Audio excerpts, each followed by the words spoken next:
Yes, hello and welcome to the Young Entrepreneur Mindset Podcast. I am your host, Angel, coming to you live. Today is Monday, and listen, man, we are super excited. I hope you all had a great weekend. I hope you guys had a great Mother's Day weekend for all of you who celebrate that big event, right? So happy Mother's Day. Every day should be Mother's Day, right? Every single day should be Mother's Day. So all the lovely mothers out there, hope you had a beautiful weekend with your family. So today, happy Monday, happy Mindset Monday, as I like to call it, because mindset is everything. It's all about the mindset. All right. So that's why today on this podcast, I have so many guests that shared so many stories. Right, they share their positive mindset. They share their entrepreneurship, and we're gonna have some great content today. So please join me on my YouTube channel. If you don't mind, go ahead and subscribe to that channel. If you're on Facebook, share this content because you never know who could benefit right from this podcast. So today, as you know, I'm going to be having the audio download as well. If you download the audio, thank you for taking the time to download the audio and all your podcast streams wherever you could get a podcast. This podcast is there, so look it up there. All the streams, all the services there. Thank you very much. And you can also follow me on Twitter under Angel Santos 75 and also on my Instagram under Angel Santos Podcast. And folks, today I'm super excited because I have connected with a great young entrepreneur who has a mindset of his own and he has some great information. Today we're going to be talking about how to master the art of virtual presentations. Now, the reason why we're going to be talking about this is because today, in today's era, right, 2022 and beyond, we're going to have to be accustomed. We have to get used to mastering that art of virtual presentations because of this whole COVID thing, everything that we used to be accustomed to, right? The face-to-face interviews. If you're out there now, look in the workforce, right? You know what it's like to interview virtually, right? To do a presentation virtually. I mean, it's what is the era that we're living in, right? So we have a gentleman today by the name of Brenden, right? Thanks to Podmatch, we found it. He found my podcast. We connected, we matched, and everything. And today he's going to be talking about his experience and how he accidentally developed this skill, and it's the skill to interact, to communicate, and to speak properly. I enjoyed one of his videos recently. Well, as you can see, the speed I'm talking real fast, but when he talks about delivering a message and having that pause and being able to communicate with your audience effectively. You see that? See that skill? See that pause right there? That right there is something that he's teaching others, especially in the young community, the young entrepreneurs. So, without further ado, let's go ahead and welcome Mr. Brenden himself. What's going on, buddy, man? What's up, Angel? So great to be here, man. Thanks for having me. Yeah, brother. Thank you for your time, man, and thank you for allowing the time to be here on this platform, man. I'm super excited. Before we get into a lot of things that you do and your YouTube channel, we're gonna get into that. There's something that I found in your profile, and it's a quote that you have. And guys, look at this quote. Listen to this quote if you're listening. If you want to see it in the video, I invite you to the YouTube channel. But Brenden says these words, and I quote: I believe the next Elon Musk is a 7-year-old girl who can't afford a communication coach. So it's my duty to help her succeed with my free resources. And that's Brenden right there, man. I appreciate that. That's why you're on this platform, because when I read that quote and I really saw the key word, it was help her succeed. When we're out here to help others, but not waiting for anything in return, that's awesome, man. I applaud you and I support your quote. So what made you come up with that quote? Like, what's behind the story there? Trial and error for sure, man. But I would say, for me, Angel, life is a journey. So when I started MasterTalk, in my mom's basement, 3, 4 years ago, Okay. I never thought it would turn into this. I was just making videos on a couch with the phone, and I wasn't really trying that much. And what it evolved into was I really started thinking about what is the deeper meaning behind what I'm doing. And I Okay. think what I came up to, because Elon Musk is someone I deeply admire, just for Right. the impact that he's created in the world. I think he's the most impactful human being on Earth currently who's alive. Definitely. I know Yeah. building a rocket ship and building a car and putting a car on a rocket ship. Like I don't think anyone else competes with this guy. Right. And you know what really I thought about is, what if Elon was my client right now? What would I Mm, do to help him succeed with his communication skills? Because that's the one thing he doesn't, even if he doesn't really need it anymore because he's Elon Musk. But right. what it made me think of, Angel, was what about when Elon was 15 years old and nobody cared about who Elon Musk was? Nobody knew who he was. Nobody cared about like what he was trying to build, and no one was helping him with his communication skills. So Right. that immediately made me think of the next Elon, who's like right now, like as we're talking and Yeah. having this discussion, 12, 7, 11, 15 years old, boy, girl, part of the world. They're in the same situation. They can't afford a communication. I couldn't afford a communication coach until like probably 2 years ago for myself. I was mostly self-taught. So that's what really drove the impact that I created with MasterTalk, which is how do I create those resources so even if Okay. people meet me or not, they have access to me in some way, shape, or the other.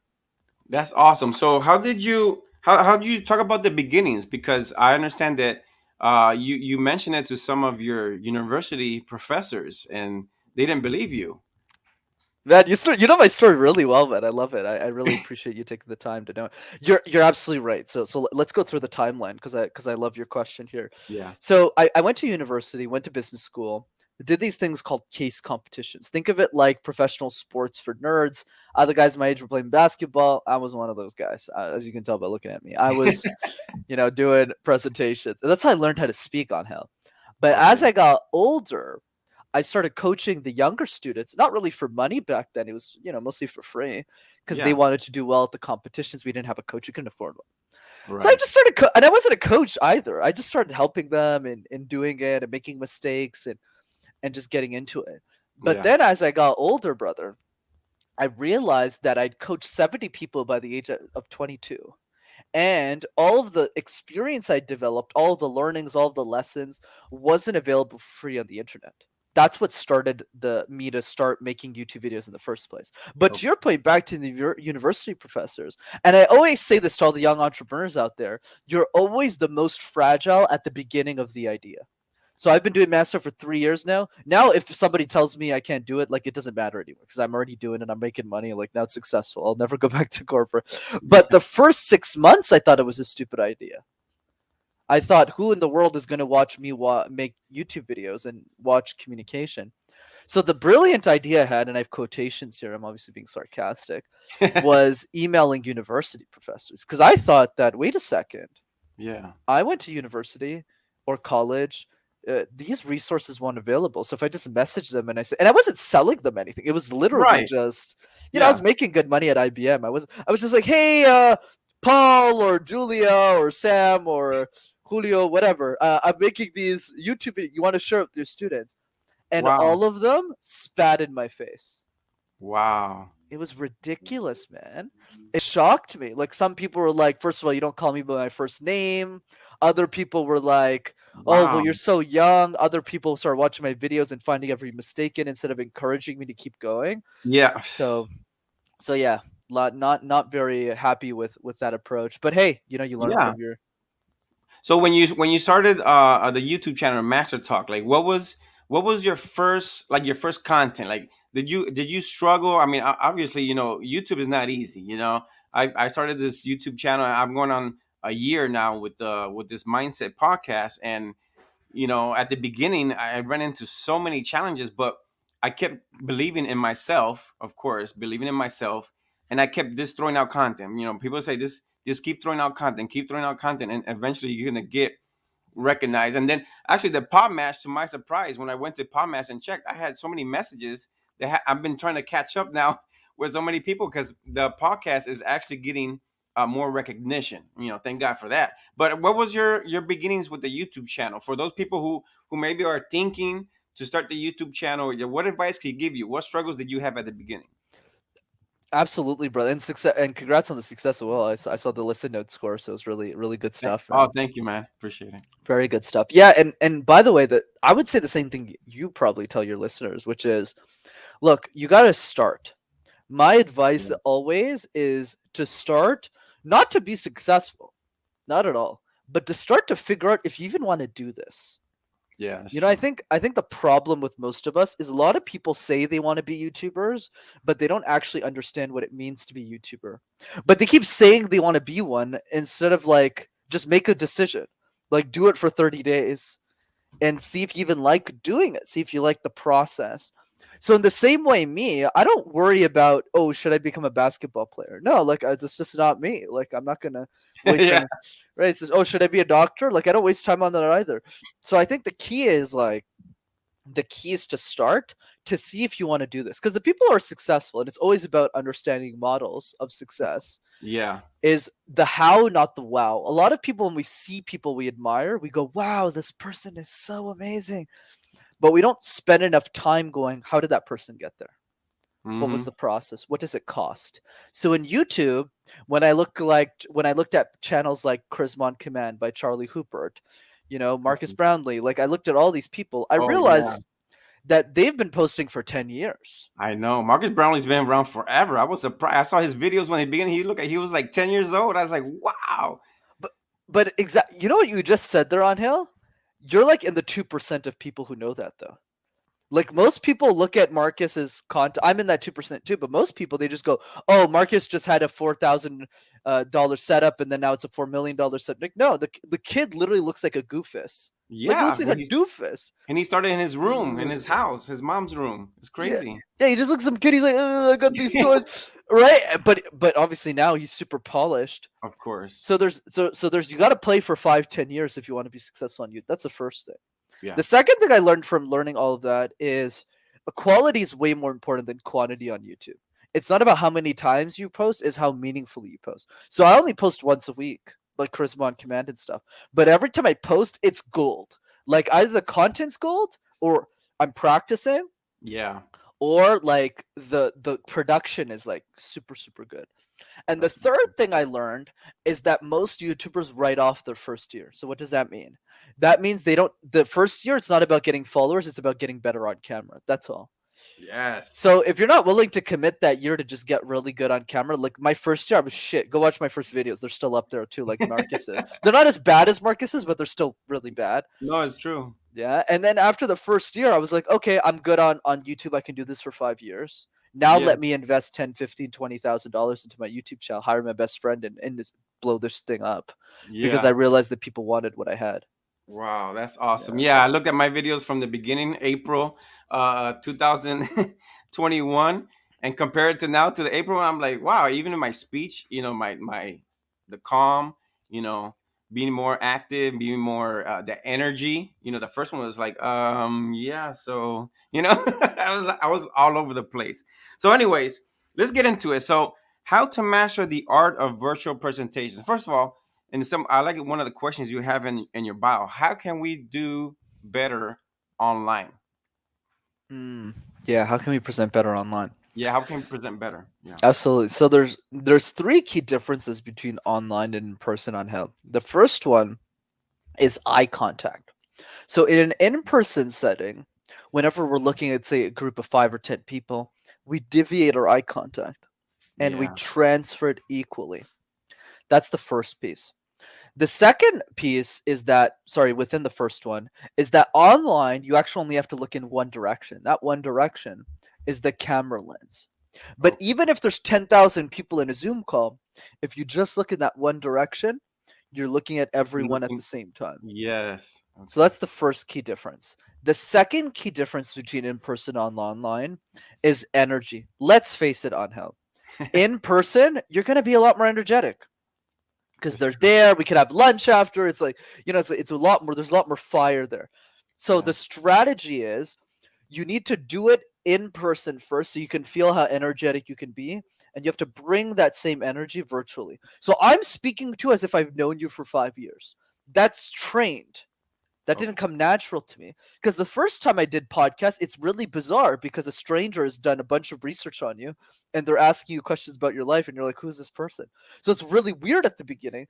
But then after you get used to it, then you're able to have that conversation like they're an old friend. But that's practiced. So Okay. you need to bring that energy in person more so you can bring that energy back online. That's the second key difference. Okay. And then the last one is accessibility to your audience. So what does that mean? If I'm giving an in-person presentation, I want feedback from my audience, it's really easy for me to get that feedback. And the way that I get that feedback is super simple on Hill. I just say, "Hey, who wants to get lunch after?" And you just talk to them. Yeah. It's pretty easy. But you can't do that in online world. It's hard. There's a lot more friction. Yeah. So what you have to do instead is you got to force that interaction. You got to get on calls with people. Hey, I know you came to my session. Would love to sit on a Zoom call with you. Hey, could I get a call before the session? Love to pick your brain. You have to be more forceful with those interactions. Those are the three key main differences. Okay. That makes sense. That's actually how I do the podcast. I mean, I set up a Zoom call. Let's talk, get to know each other, and I start studying and following you on the social media platforms. That's awesome. So when you talk about virtual presentations, like I mean, the corporate world, entrepreneurs, is it all aspects that you work with people in different areas there? Yeah, you got it. I would say my niche is executive communication. So I can help with most areas, but Yeah, exec is really what's helped me. And by the way, for me, executive means also entrepreneurs because they're executives of their own business. of So it's course. people who are managing a lot of individuals. What are the areas of communication that allow us to become a better executive? That means giving better feedback. That means practicing more consistently with our communication. Okay. And it also means structuring our speeches in a way that allows us to convey an idea and that inspires people as well. Perfect. So another question I have here. So what daily exercises can we do to communicate better, to practice those skills? Absolutely, brother. So I'll give you three. So the first one is called the random word exercise. Very simple. All you got to do is pick a word like phone, like screen, like cup or mug, and give 60-second presentations off the cusp with no preparation. That's it. And if you do Mm, this 5 minutes a day, 5 times a day, you'll be so much better at communication, even if you just do that and think of nothing else. Here's what I always like to say to people: if you could make sense out of nonsense, you could make sense out of anything. And that's what the random word exercise allows you to do. Like, okay. Brenden, what do I do with avocado? What do I do with pistachio? Figure it out. Because if you can make it work, any work related presentation, any sales call you might have with the prospect, any presentation you might have at work will become a joke. So that's exercise number one. Exercise Okay. number two is called the question drill. So the question drill is: have we ever been in a situation where we're nervous? Oh my God, Angel's asking me a question I don't know the answer to.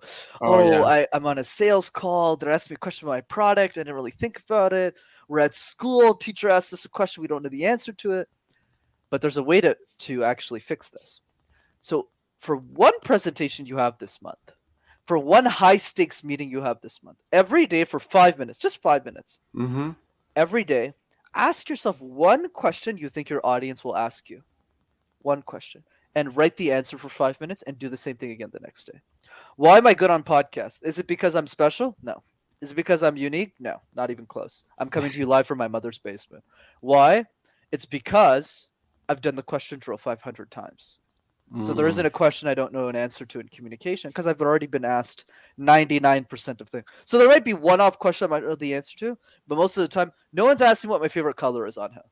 You're gonna ask me about communication, you're gonna ask me about tips, and I'll know the answer. And that's the Wow. second exercise. And then there's the third one too.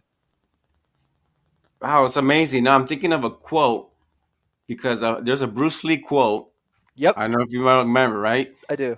He fears the one guy that practiced a kick, one kick 1,000 times rather than fearing a guy that does 1,000 kicks one time.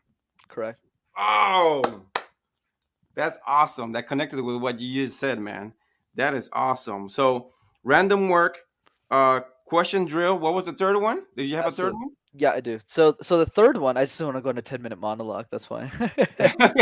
That's why I threw it back to you.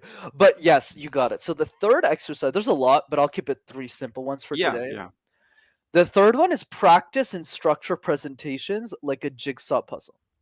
So puzzles are, those toys we used to play as kids, right? Those little pieces you yeah. put together. Right. And what happens is whenever we're trying to do puzzles, we always start with the edges first. And the reason we do that on Hill, and you probably already know this, is because they're easier to find in the box, the corner pieces. You just pull them out Oh, and they're yeah. easier to put together. Right? But we don't do that in communication. In communication, we do the opposite. We shove a bunch of content in our presentations, shove, shove, shove, shove, shove, right? We ramble throughout our whole presentation. And our last slide sounds something like this. Yeah, so thanks. Right? It's like every single presentation. Easy way to fix this. Practice your speech like a jigsaw puzzle. Start with the edges first. Practice your introduction Mm, 50 times. Don't do it 3 times. Don't do it 5 times. Do it 50 times. 50 seems like a big number, but it's it's not. not. Yeah. And the reason it's not is because your introduction is like a minute or two. It'll take you an hour to do this 50 times. Same thing for the conclusion. What's a great movie with a terrible ending? Last time I checked, terrible movie, right? So same thing. 50 times the close. Practice that. In 2 hours of practice, you'll be in a whole other level of communication. Except where most people, when they practice presentations, they do it wrong. They practice the whole thing over and over and over again. They get tired. They don't Yeah. see clear areas of improvement, and then they give up, or they don't take it seriously. Whereas with puzzle, you'll see immediate results. Because if you do the intro 50 times, it'll be way better than the first time. You'll go, oh my God, like I'm so good at speaking. And then everything Exactly. else is easy. That's cool. And now one of the videos that which the very first video that I saw with your on your YouTube channel, which I invite everyone subscribe to his channel under MasterTalk, because you have great content there and it's very brief. Was the speaking like I did in the introduction? I was really fast, but then all of a sudden I paused, and that avoids a lot of the So speak about that. How did you come up with that? Like, how important is that in a presentation as well? Absolutely. Getting rid of filler words is really important on how we have to get rid of the ums, the ahs, the uhs. But there's a couple of things we don't talk about, which is why do we say them in the first place? The reason we say them in the first place is because we forget what we want to say next. So let's say you ask me a question. You go, hey, Angel, hey, Brenden, what do you think of this? I would say, oh, yeah, this is the answer. So we use filler words to buy time. So now the next Mm, question is, what do the best communicators on the planet do? The best communicators on the planet replace their ums and ahs with nothing. So asking the question again, hey, Brenden, what about this situation communication? I just do this. Absolutely, Anil. So this is what I'm thinking. So I just replaced that and ah with nothing. So what's the tip? The tip is you got to practice that. yeah. And it's not easy at the beginning. It's actually really painful at the beginning because you're not used to it. It's very awkward, but not for other people, just for you. So here's the strategy, but most people won't do it. So if you're the 1% that does, you're the 1% that'll get the results, which I'm a big fan of. And the exercise is long stares. So sit next to somebody. Okay. It could be your wife, could be your kids, could be your nephews, your friends, and stare at them for 3 minutes and don't say a word. You can blink. It's not a blink. It's not a staring contest, but you can't say anything. Most people who have been married for 15 years can't hold it for 3 minutes, which is crazy. Right? Even Angel's already like, I got to get out of this podcast. I got to run out of here. I can't do this. Right? But imagine if you did. Imagine if you could. Right. And that's the key on Hell is that the best communicators on the planet can pause forever and never make it seem awkward at all. But obviously, we don't have forever, so take my word Yeah, for it. exactly. Yeah. No, and I like it because sometimes even if someone asks you a question, you instead of saying how, you can say, "Hey, listen, that is a great question, and here's my response." There, because you're acknowledging the question, and you're gonna say, "Hey, is that another strategy you could use?" Okay. Absolutely. The way I like to think of those strategies is whatever makes you the most comfortable not to say the filler word. Because for me, it's all about progress. Obviously, we don't want to overuse that. Imagine every question you ask. Oh, that's a great question, Angel. That's a great question. That's a great Yeah. question. Wonderful question. Right? So you don't want to overuse, but it's not a bad thing. If you do Yeah. it 20% of the time, 10% of the time, no Okay. worries. But That's at the fair. beginning, if you're getting rid of filler words to use it all the time. Absolutely. Because it's Okay. more important for you to get rid of the filler words than to overuse that. But That's once the right. filler words are gone, yeah, then take off the training wheels for sure. Cool, man. That's wonderful, Brenden. I mean, I appreciate it, man. This is a lot of knowledge you have dropped in such a short time. So I always like to ask this question: what is the next step for Brenden? Are you gonna have is there a book to come out in the future with this strategies and exercises? Yeah, thanks, brother. Thanks, brother. So let's start with the next step for the audience. The next step for the audience is implement everything we just talked about. You know, Okay. the best way to speak on hell, coincidentally enough, oddly enough, I know this is a shock. You're gonna be shocked to your core. It's to speak. Like I know it's mind blowing. Yeah. So I guarantee you right now, there's probably only 5% of people who are listening to this. They're actually booking 5 minutes in their calendar tomorrow, not 5 hours. Yeah. 5 minutes. Like 5 minutes. literally 15 minutes. 5 minutes for the random word exercise, 5 minutes for the question drill, and 5 minutes on the puzzle. Oh, maybe I can structure this better. I can start thinking about that. Okay. So, are you booking 50 minutes in your calendar tomorrow? Not next year, not next month. Everyone's got 15 minutes. You spent 27 listening to this podcast so far, Exactly. right? So, really book the time because the people, what separates the lions from the cats, the lionesses from the sheep, are the people who actually get it done. And trust me, if you're an entrepreneur listening, since this is the Young Entrepreneur Mindset podcast, might as well set the burning bridge for you. Yeah. Look, communication is essential. It's do or die. If you Yeah. don't know how to communicate, you can't inspire staff to work for you. Yeah. You can't get sales. It's going Mm. to be hard for you to share messages like this on a stage. It's going to be Yeah. hard for you to get a board of advisors, get mentors who are willing to help you for free. You can't do it without communication. No. So this needs to be the number one priority you'd be thinking about. Whether you can afford a coach or not, that's not the point. The point is all of you who are serious about being entrepreneurs, you're going to book your 15 minutes in the calendar tomorrow. So that's the next step for everyone else. So what's the next step for me? The next step for me, man, is I'm really going to wait on the book. I'm going to spend probably 5, 10 more years. I still have a lot to learn Okay. as a coach. I want to Absolutely. make sure that when I write my book, it's going to be the best that ever was written in the history of humanity, which is a Absolutely. big, lofty goal for me. So I'm going to Yeah. wait a while. I'm really good as a coach, but I still have a lot more to learn.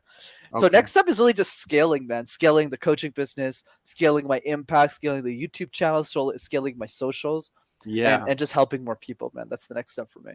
That's perfect, man. Well, I wish you all the best, man. All the best success, Brenden. I appreciate your time. Now, does someone you do offer a free 90-minute course still? Is that correct? You got it, brother. So there's Okay. two ways of keeping in touch. By the way, what a wonderful conversation. I'm grateful to have met you, man. You rock. Thank you. So two easy ways to keep in touch. The first one is definitely the YouTube channel. Just check out Master Talk. Hundreds of free videos. Watch Okay. it, enjoy it, learn from it. And then for those who are interested in coaching, there's option number two, which is come to one of my free trainings over Zoom. We do one every 3 weeks around, and you can register for that at rockstarcommunicator.com. Okay, I'm gonna have that link on the description below in the YouTube channel. So if anyone's interested, they could contact you. They could also follow you on Instagram, which I have you as Master Your Talk on Instagram and whatnot, and Facebook as well under Brenden.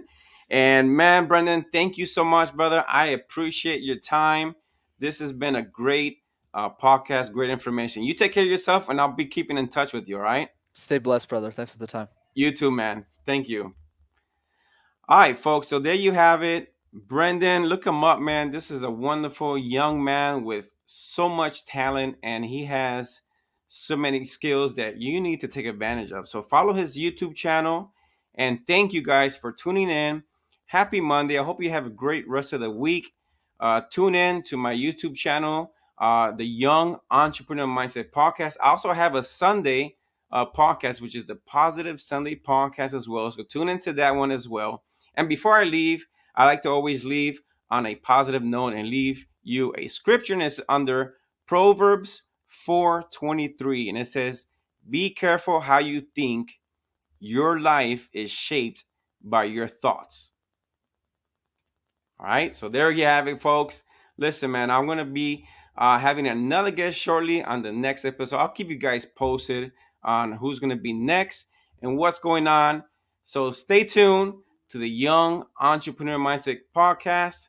Stay blessed, and I'll see you in the next episode. Take care.